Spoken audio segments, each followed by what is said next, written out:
Check 1, 2.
Okay, let's go ahead and get started. Welcome to, we actually have a number of visitors at our usual Thursday conference today. A number of candidates here interviewing for our PhD program for next year. So they're here attending along with the usual audience, so we welcome them. So as you all know, we often do these 2-for-1 with faculty where faculty use half of the time to give an overview of their work. We actually had only had one presentation signed up for today, but that actually worked out well because at noon, she's not here yet, but Sarah Biber is coming. Some of you may know her. She used to work for CD2H. She's actually now, she'll tell us her exact title, something like Director of Innovation in the Department of Surgery. She is organizing what is being called an Inventathon. It's kind of like a hackathon, although it is broader than just hacking. And she would love to get some student and faculty involvement. So I thought as long as we have you here as a captive audience with the pizza, that I would have her come by and talk a little bit about her work. And then I know that Karen and Heidi need to go, so I should introduce them quickly, but that's easy because most of you know Karen and Heidi quite well. They're both professors in the department who collaborate together on patient decision aids, in particular patient decision aids around mammography. And Karen has a PhD from Portland State in engineering management, has been on our faculty many years. And same thing with Heidi Nelson, who has training in medicine, internal medicine, and public health, and has also been part of DMICE for a long time. So I will turn it over to Karen. So I'm really excited to be here today to share with you a little bit more about the tools we've been creating. And these tools are really designed for really patient and clinicians. And so Heidi and I have been partnering together on a number of grants. And we've actually worked with Bill to actually integrate what you're going to see today with the electronic health record. Bill and Ben. I don't know if Ben is here today. But we have a very large team that includes medical students, postdocs, faculty, our programmer, statisticians. So as you can see, we have quite a large number of people. Katie Bensing sponsored the work to be done in her clinic in general internal medicine, so it's really exciting for that. So we have this, what we're going to be showing you today actually was funded by a Knight Center support grant and also an LM training grant. And before we get too far, into the tool that we're going to show you, it's very important to understand the evidence that supports that tool, and Heidi is the expert in that area. So Dr. Nelson, here you go. Fantastic. Can you hear me? I don't know that this is even on. Is it? It is? Okay. It's being, okay, so people being recorded especially can hear. I just want to know how hard to talk. I don't have the biggest, loudest voice in the room. Welcome to the candidates. I hope you are having a good day so far. As my colleague Karen Eden described, this project had a huge team, and I think it's a perfect example of collaboration across different disciplines and across different sciences. So there's sort of a niche for practically anybody in the room in informatics as well as clinicians on the other side, and it involves patients. So it's got a little bit of everybody involved. But first off, let's just see if there are other clinicians in the room, other people who see patients. Oh, quite a few. Okay, great. Great. Because those of you who see patients understand the whole idea of evidence-based medicine and how we don't just do things for patients, especially when it comes to screening or other types of clinical guidelines. Those have come about from a long process of evaluating evidence, research on whether it works, what are the problems, what are the harms, the benefits, who do we target, what do we do. There's a huge evidence base that informs what we do. And that results in clinical guidelines that everyone should be getting, and particularly in preventive services. The Affordable Care Act has a mandate that all of the clinical prevention services recommended by the U.S. Preventive Services Task Force, Bright Futures for Children, the CDC immunizations, and a newer group specifically for women, the Women's Preventive Services Initiative, those recommendations are covered with no copay or deductible charge for private and public insurance. So we're talking about 65 million women in regards to mammography screening. So it's very important that people get it right and that the right people get screened. They're all covered. They're all have abilities to get covered, but they only get covered because it works, and the harms are considered to be not as important in the balancing act of that as the benefits. So what are the recommendations? So what's covered under the ACA? Based on both recommendations from the U.S. Preventive Services, and the WPSI, and I inform both groups. I do the evidence review for both groups. For average risk women, initiate mammography screening no earlier than age 40 and no later than age 50 is the guideline. So you can start it by 40, but different quality metrics in health systems will start to look at you if you don't start screening by 50. Screen at least biannually, so every 2 years, but maybe for some women, annual is appropriate. So that's going to vary. So funders will pay for annuals for certain people, but biannual for everybody. Continue at least through age 74. And beyond that, the evidence fades out. We don't have trials of women older than that. So age alone should not be the basis to discontinue screening, but it's a little murky as to how long you go with screening. And how do we know how to navigate all those murky areas? Because those decisions about when to initiate screening, how often to screen, when to stop, should be based on periodic shared decision-making that involves the woman and her healthcare provider. Whoever that be, it could be nurse practitioner, it could be the physician, the person primarily involved with screening decisions.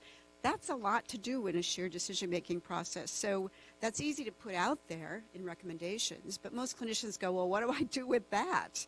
I have 10 things to address in less than 10 minutes, and mammography screening is a pretty big issue when you get to these gray areas. So what do we actually do with that? And that's what led to a decision aid and our collaboration on making it something we can do.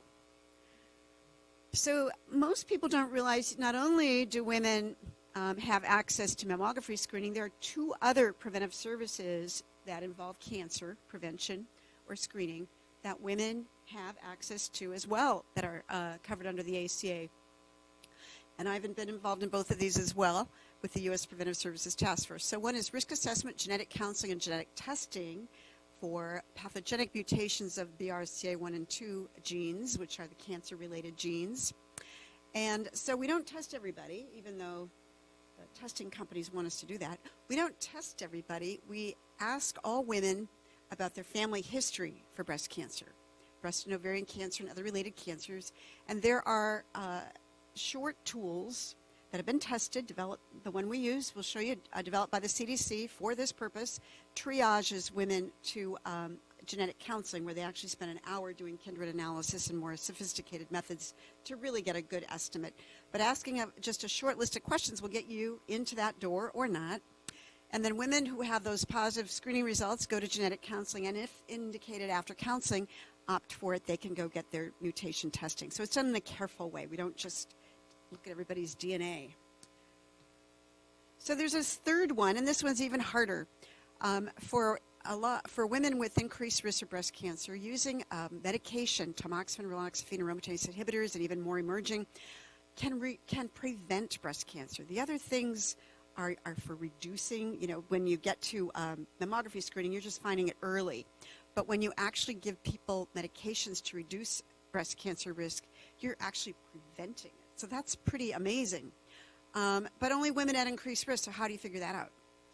Well, it turns out everyone has been defaulting to these population-based risk assessment tools like the Gale model. Who's heard of that?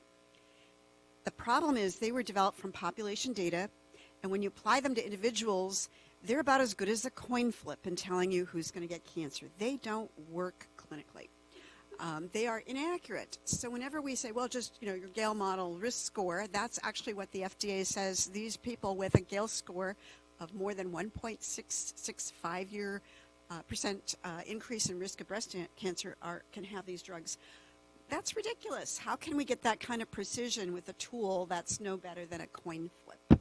So when you get down to the reality of shared decision making and this risk assessment, it's pretty lame. And so we want to not make a tool that's lame. So we didn't. We actually made something we think can hold up to the evidence as we have today. Evidence hopefully will get better as we go, but I don't see research really going in that direction. So what is shared decision making, and why is that part of this? Shouldn't, maybe the clinician just sit there and scratch their head and figure out these risk factors? Well, there's more to this than just risk involved, figuring out their risk. Women have a lot of strong preferences about their health care, especially when it comes to screening. Screening, you're taking healthy people off the street and doing something. And we can do a lot of harm when we do that inappropriately. We can put people into a category of disease that they didn't know they had, and maybe it doesn't even mean anything. Or we can subject them to biopsies and all kinds of things that are expensive, have complications. So when we screen people, we have to be very careful that we understand their preferences, they understand the risks they may be assuming, and that's what shared decision making does.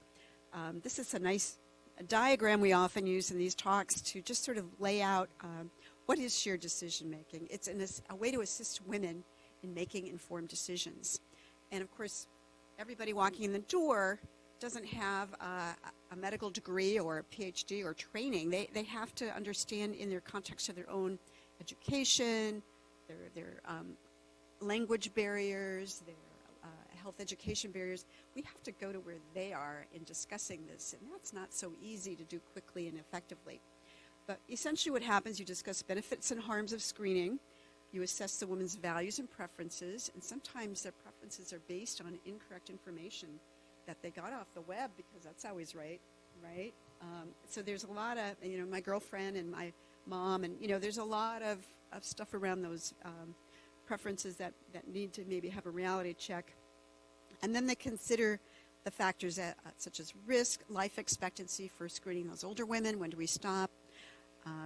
My grandmother lived to be 103, had no health problems. So when, 75 was like her youth. Comorbidities, health status, there are a lot of things that go into this. And so if you have 10 minutes with a patient to conquer 10 problems on the list, this is a big deal. So we developed a screening aid to get patients ready to walk in the door. They do most of the work online in the waiting room or at home. So we used a risk tool to identify if a woman's above average or average risk based on major risk factors and family history.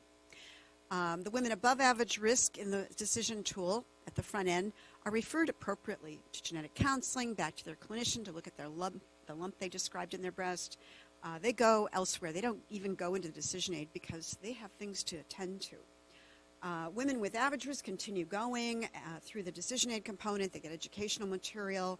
They set priorities based on their own understanding and preferences.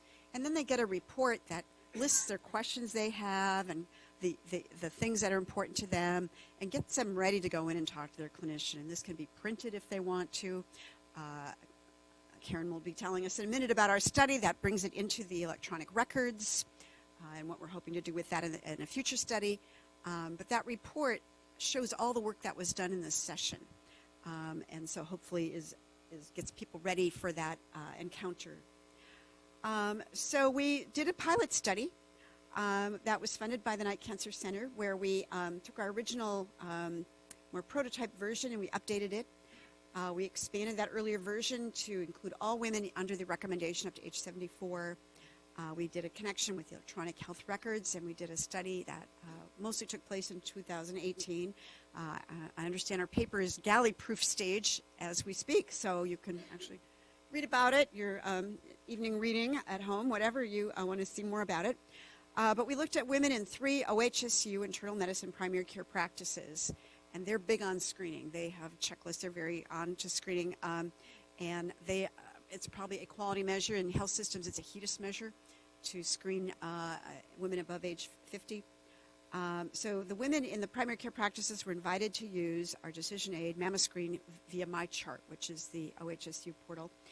And we collected data on feasibility, uptake, experiences, and then we compared data that we got from MammoScreen with data that's existing in the EHR. People say, oh, it's in there, we don't need to collect more data.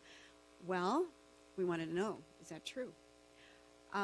So we started in the beginning. I told you we tried to integrate the risk factors. So this is a part of the process that I probably had more involvement in since I did this all for the U.S. Task Force and other groups.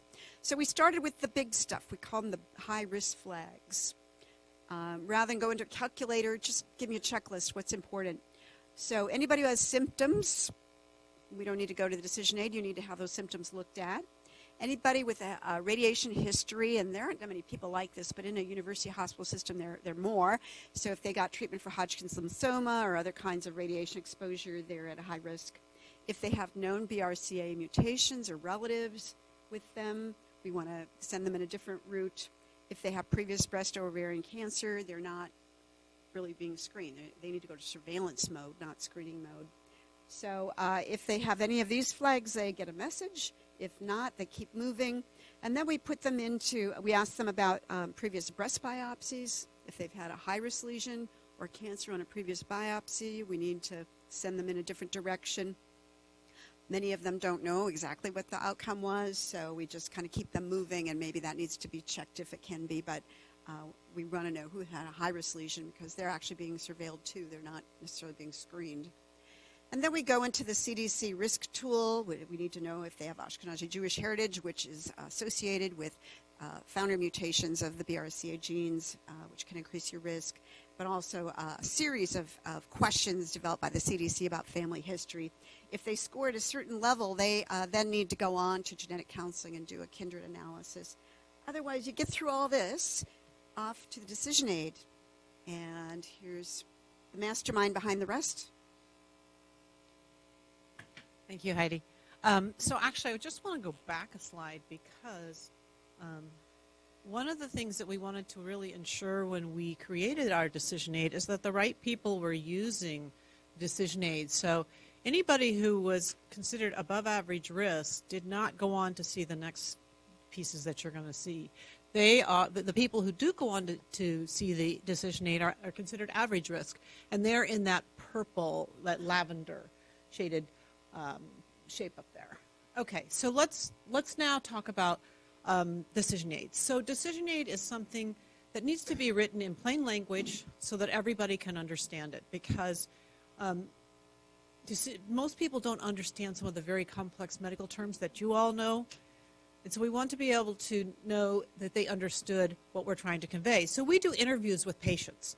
We have them look at different graphics. We have them look at our language, and we ask them, tell us in your words what you see. This figure, for example, actually initially began as one figure in the middle, and we showed more aggressive, bigger lesion, organs involved, and we had one side be more aggressive, one side less aggressive, until somebody said to me they didn't realize that the left side was much more risky. So if you have breast cancer in your left breast, you have much more aggressive cancer. So that was not what we meant. So we went back to our graphic artist and we said, we can't have one figure. We need to have two figures to be able to convey the same message. Everybody seemed to understand the tortoise and the hare, and they did understand that some cancers grow slowly, some grow fast, but they did, we wanted to convey that we can't tell you with certainty how your cancer is going to behave. Okay, so the next thing we tried a whole bunch of graphics. It was around what happens when you go in to have a mammogram. Well, in general, if 1,000 women who are average risk go in to have a mammogram, and let's say they're in their 40s, 875 would be told they have normal results. 874 would not have cancer, but there would actually be one cancer missed. So initially when we wrote this out, we just said one cancer. We didn't say one cancer missed. And so then we showed the two different versions to the patients, and one patient said, oh, this is alarming. They missed this cancer. Well, actually, the figure before was the same. They actually missed it in that figure too. We just didn't say is missed. And so that's where it's really important to test your product with patients so that they understand what you're trying to convey. Now let's look at the pink circle there. 125 women are going to get that dreaded phone call. We see something that we don't really know. We'd like you to come back in and do more tests. And what would come out of that is of the 125, 121 do not have cancer. There would be 2 cancers found and 2 precancers found. And this is all based on the work that Dr. Nelson has done. So all these numbers that you see in the decision aid have evidence behind them. So next we wanted to know if you send a MyChart message to a patient, invite them to use this risk tool and decision aid, would they actually do it? And it actually came from the clinic, had the physician's name on it, had the clinic name on it, so there was some personalization, so the patient knew, oh, my clinic is participating in this. And what we found is that 76% would open their MyChart message. Now, we enrolled people who had enrolled in MyChart. We know that some people enroll in MyChart but never open their messages. So we lost 24% right off the bat. But at least 76% opened the message. Then we wanted to know, of those who opened their message, how many of them would enroll. They actually would complete the consent and then click the link to go into the risk tool and the decision aid. We were very pleased in that for those who consented and started using MammoScreen, they finished. 94% completed. We did lose some people at the consent stage, and one of the things that we've now worked with the IRB, we had to show at that time a 3-page single-spaced consent form. Well, not very many people want to read through all of that, and I think they thought that was the decision aid. So now, yeah, that was not the decision aid. So now we'll be, when we implement this in the future, we'll be able to show just some bulleted summary, and they can click on the link to see the full 3-page single-spaced consent form, but they don't have to read that. They can get the main points. So we explained to the IRB this really was a barrier, but now we think that will be reduced. So who were the people that completed MammoScreen? Well, we had 30, 40 to 49-year-olds, 88, 50 to 74-year-olds. We didn't have a very diverse clinic. That particular clinic isn't as diverse as we would have liked. We do have ideas, and we have talked with some clinics that primarily have, for example, Spanish speakers to translate to Spanish and deploy in a more diverse clinic. So next we wanted to know, what was their experience? Did they spend a lot of time with this? Well, actually, no. Most people spent, on average, about 4 minutes going through the risk algorithm. For somebody who was very low risk and said no to all the parent questions, they probably got through in 2 minutes. For someone who indicated, yes, someone in my family had breast cancer, then they would have to go through and indicate, how many and what age they were, were they under 50 or older than 50. So the person who has a family history of breast cancer probably spent a little more time than 4 minutes.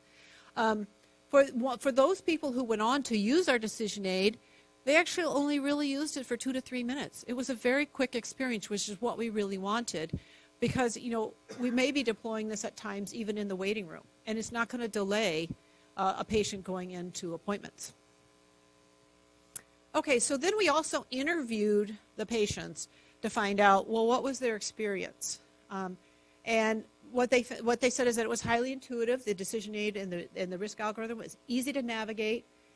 But for most of them, it didn't change their screening intentions. However, this particular clinic had a pretty high mammography rate to begin with. 7 of 8 participants would recommend MammoScreen, particularly to women who are a little bit less knowledgeable about whether they want to be screened and understanding their risks and benefits, and maybe less knowledgeable about their own family history.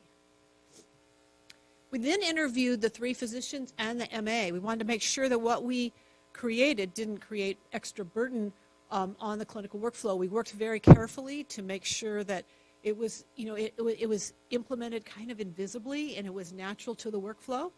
They felt the patients were more informed about their own health. They felt it aligned with the use of technology in healthcare. They really wanted to see it be synchronized with an upcoming visit, which is how we actually envisioned it early on, was that you would have a patient do it prior to coming into a visit.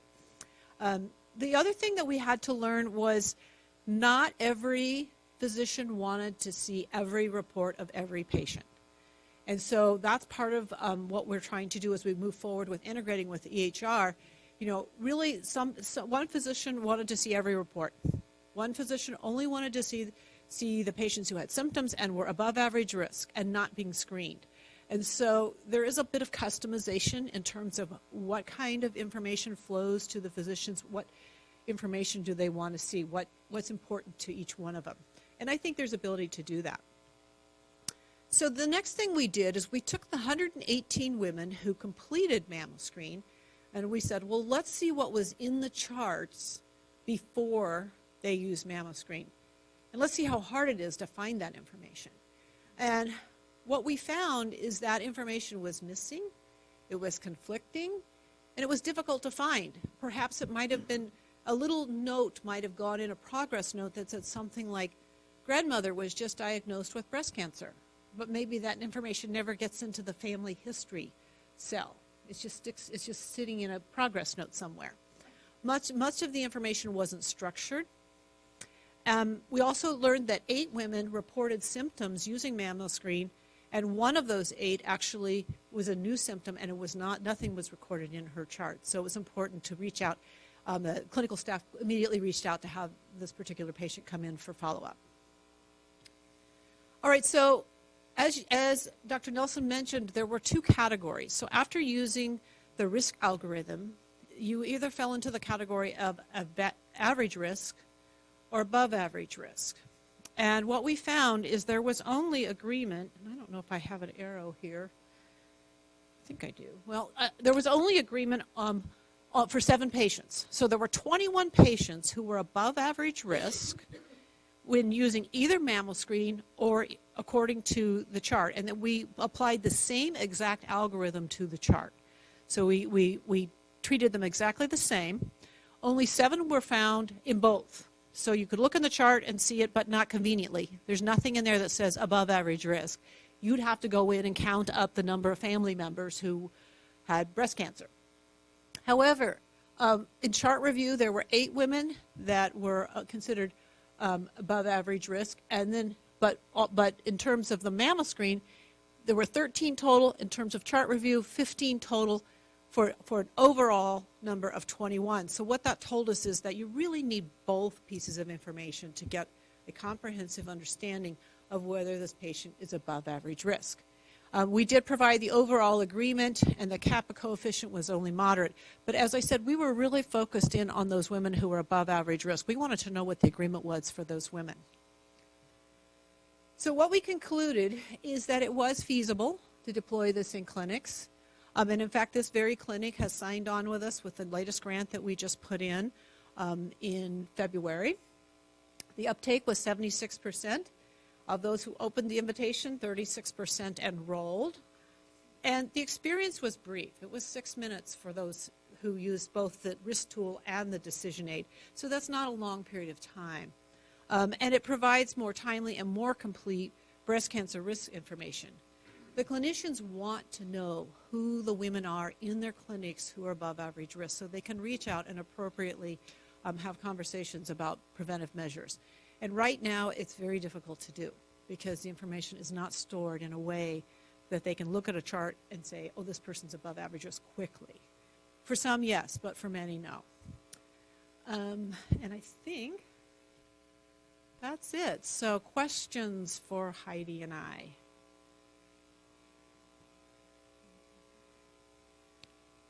Yes. Wait, here comes the microphone.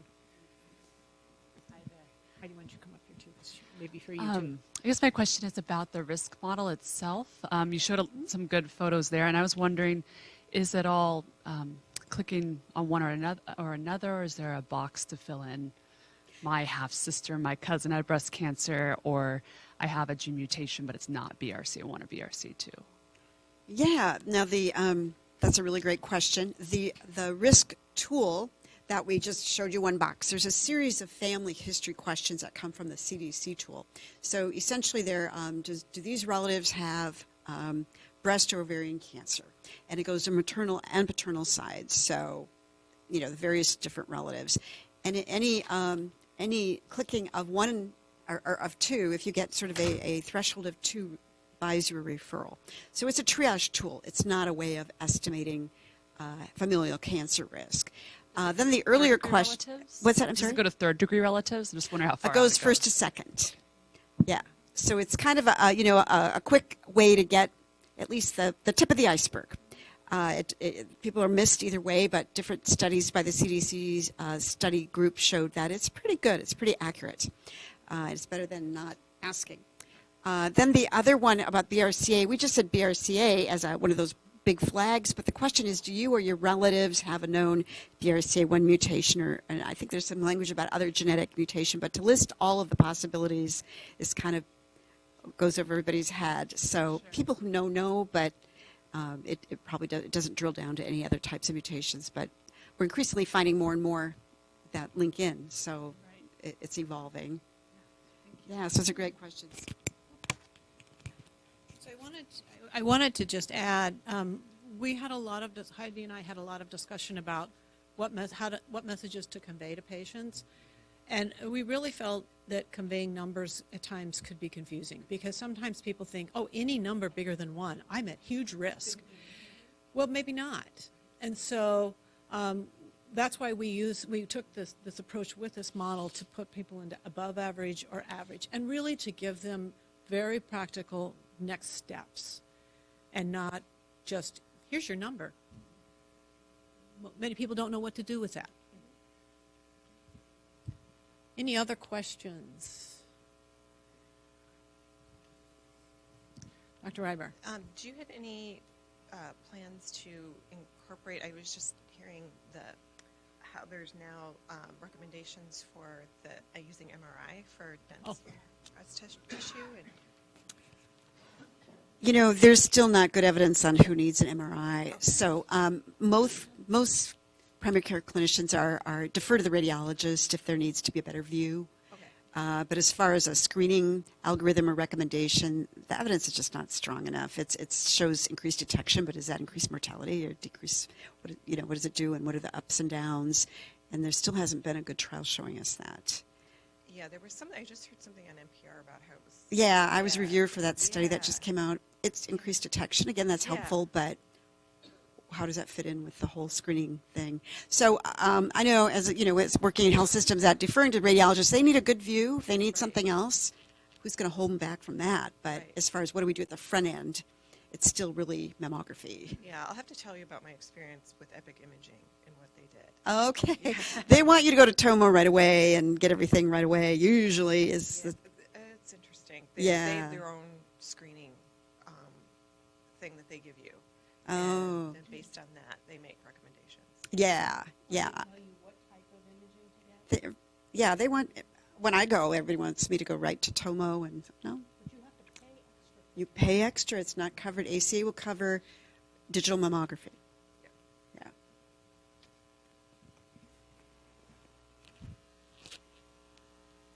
Well, if there's no more questions, I think I should hand off to our next speaker. Bill will introduce.